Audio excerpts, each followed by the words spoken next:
There is a conversation that happened inside you right now. It has been happening all day. It was happening before you got out of bed this morning. It will be happening when you lay back down tonight. And most people, most women, have never stopped to really listen to it because it is so constant, it's so automatic, so woven into the fabric of how you experience everything that it stops feeling like a voice and starts feeling like reality. So today, we're talking about inner dialogue, what it actually is, what it has been telling you, what is it costing you, and how to consciously reshape it into something that builds you instead of quietly dismantling you. Because the way you talk to yourself is not a small thing. It is the foundation everything else is built on. Your mind is either your greatest prison or your greatest power. This is Think and Grow Forever. I am Toya D, and this is a space where we break the chains of the mind, we reclaim our identity, and we build the life we were always meant to live. Everything I teach here is built on one truth: master yourself, free your mind, and prosper forever. Now let's get into today's message. Here is what most people do not understand about their inner dialogue. It is not neutral. It is not just background noise. It is actually shaping your neurochemistry, your nervous system state, your emotional baseline, and your perception of what is possible for you every single moment of every single day. So when you research neuroscience, in that research, it shows that the brain processes inner speech the same way it processes external speech.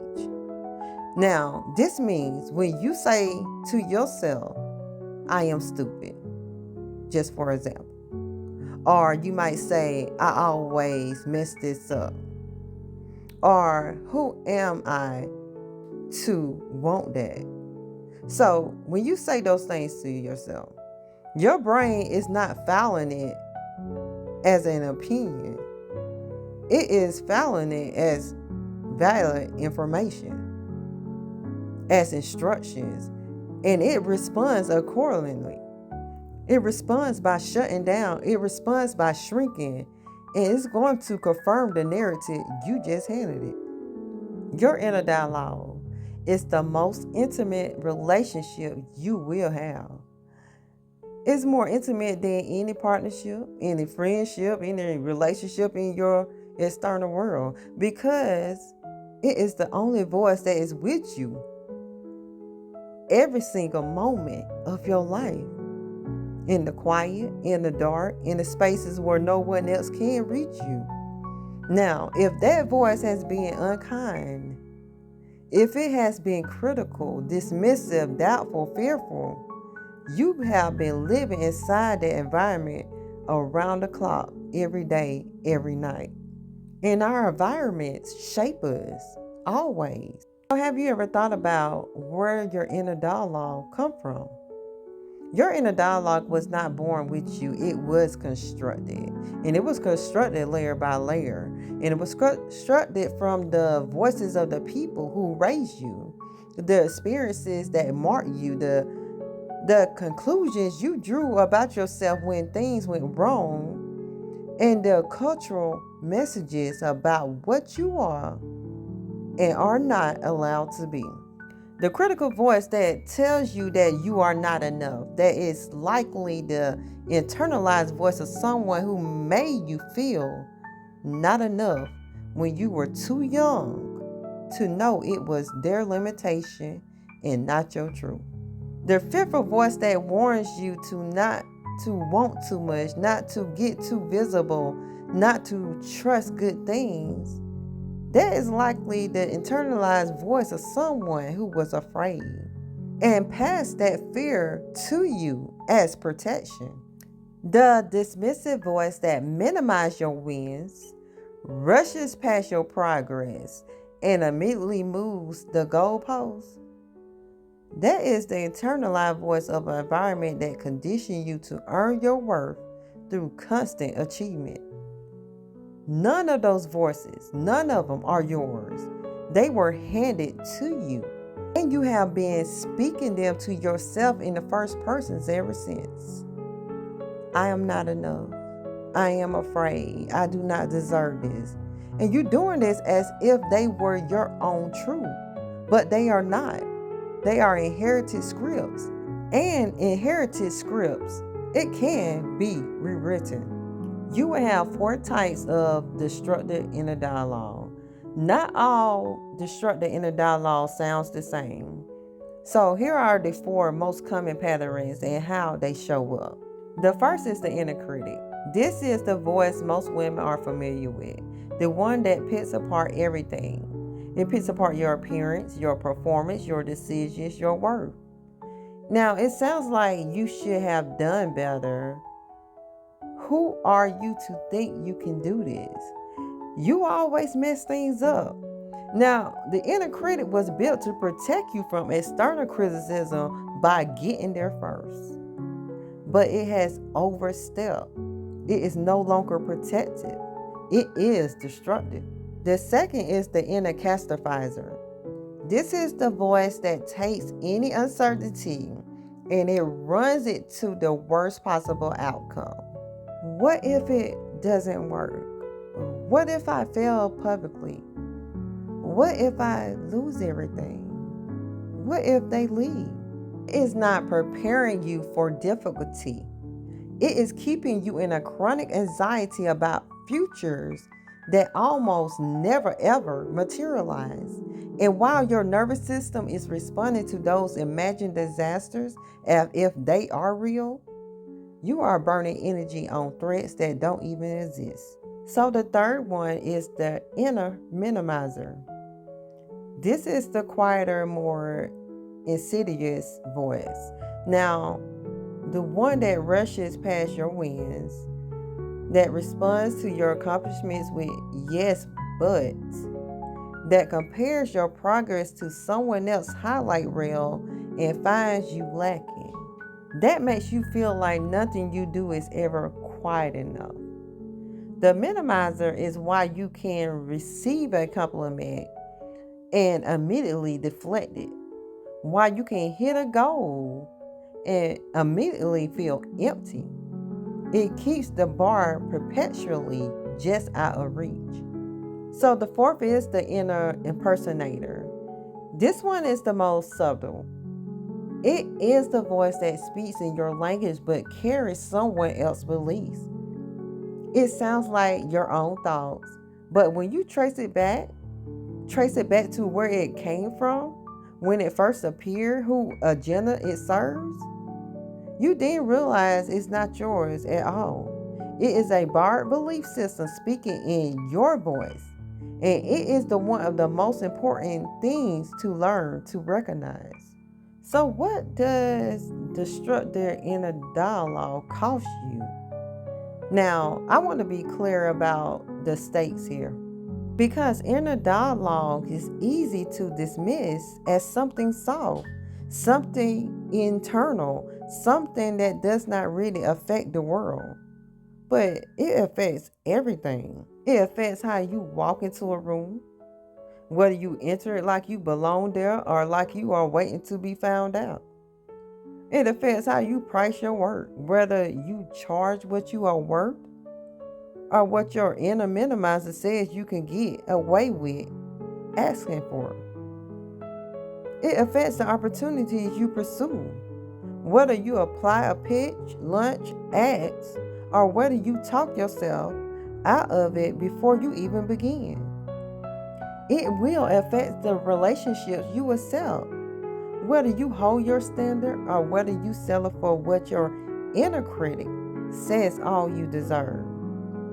Now, your inner dialogue is not background noise. It is the director of your life, and it has been making decisions on your behalf quietly, constantly, without your conscious permission. You can reshape your inner dialogue with 5 practices. Now, here's how you actually change this. It's not about forcing positivity. It's not about slapping affirmations over wounds that need real attention. But it's really about building a genuine, different relationship with the voice inside of you. Practice 1, you have to become the observer. The first step in learning to hear your inner dialogue instead of just being it. Most women are so merged with their inner voice that they cannot separate themselves from it. And that's the problem. The thought arises and immediately becomes reality. So you got to start creating distance.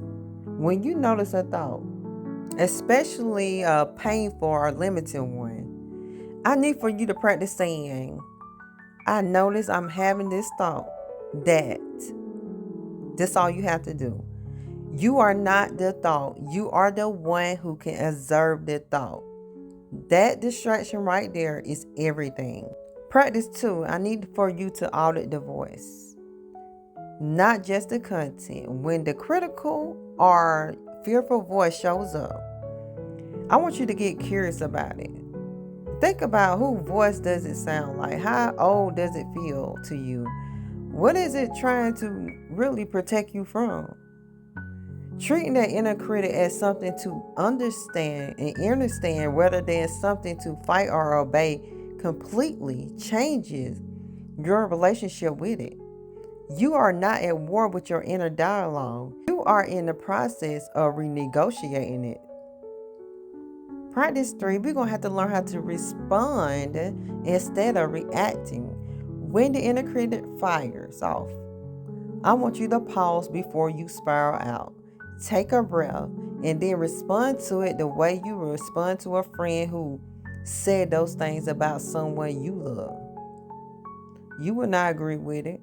You will not pile on it. You will gently, firmly push it back. Do that for yourself. Not with toxic positivity, but with honest, grounded redirection. That is a fear talking. That is an old identity. Here is what is actually true. Practice 4, we're going to build a new inner voice through repetition. The inner voice you have now became dominant through repetition, which means a new inner voice becomes dominant the same way. So, choose 2 or 3 core statements that reflect who you are becoming.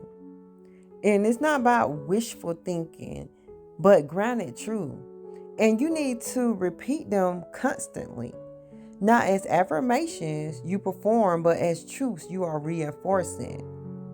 Like, I am a woman who trusts herself. I am safe to take up space. I am worthy of what I desire. Repetition rewires. This is not a metaphor. This is neuroscience. Practice 5. You have to curate what feeds your inner voice. Now, your inner dialogue does not develop in isolation. It is fed by what you consume. The content you watch, the conversations you have, the environments you spend time in, the people whose voices you let in most often. If these voices around you are fearful, critical, or small, they will seep into your inner dialogue. So curate deliberately. Let in the voices that reflect the woman you are becoming, because eventually those voices will become your own. So you got to think about what healthy inner dialogue actually sounds like. And I want to paint a picture of this because I think sometimes women have been so long in a critical inner environment that they've really forgotten how and what another option feels like. A healthy inner dialogue is not relentlessly positive. It is not naive or dismissive of real challenges. It is honest, but it is kind as well. It sounds like a mentor who believes in you deeply while also telling you the truth. It acknowledges fear without being governed by it. It marks your progress without immediately minimizing it. It holds you accountable without shredding your worth when you fall short. So it's going to ask good questions instead of rendering harsh verdicts. It is the voice of a woman who's on her own side. And it's not perfectly, it's not always, but it's fundamentally, consistently at the root on her own side.